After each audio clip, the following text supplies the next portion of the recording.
All right, so we're going to look at how we can use Grasshopper to produce varying sizes of fluting, such as this.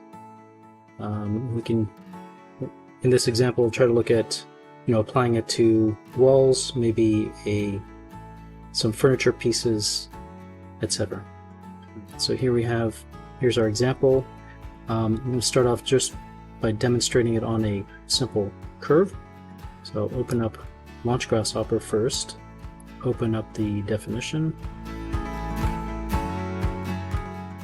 It's called fluting by division. Alright, so how it works is here at the beginning, we're going to connect it to a curve. I'll click Set One Curve. You can see that it produces a flute for which we can vary the height and as well as vary the orientation of the fluting. So here, making it concave or convex. A pretty simple toggle. Okay, that's great. Let's take a look at what it looks like baked. So bake that, click OK. And let's see here. Right, so that's our result. Switch to different shading mode.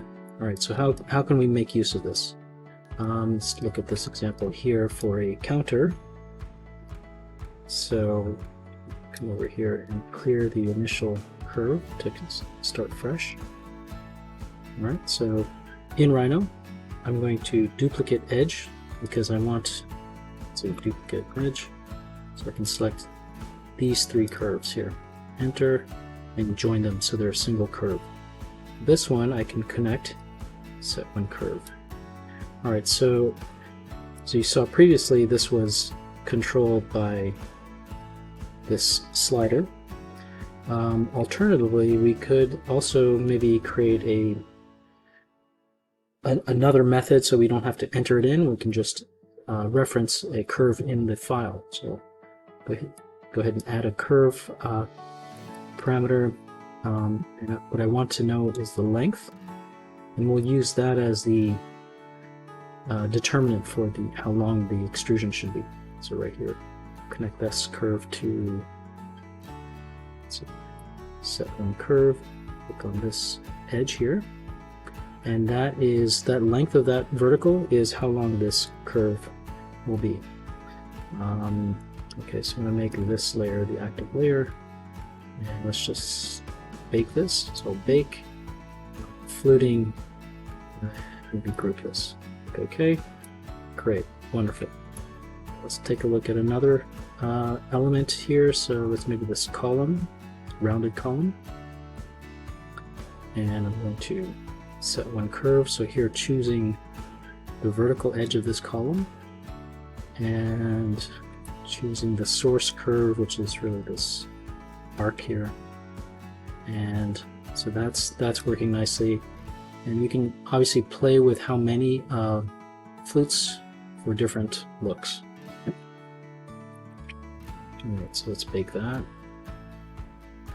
Okay, looks great. And let's see here. So let's try something different for this one. First, I'll still kind of set the height of this, and I need a vertical. So what we're actually looking for is the seam on this extrusion, which is here. Alright, so that's the height, and let's go back and use this base curve right here. And so play with the fluting quantity, or the fineness of them. I'm going to actually play with the toggle this time. So here, I'm going to switch the direction of it, maybe make it concave instead. And here, if I hide this, you can see that is a concave, and let's bake this. All right.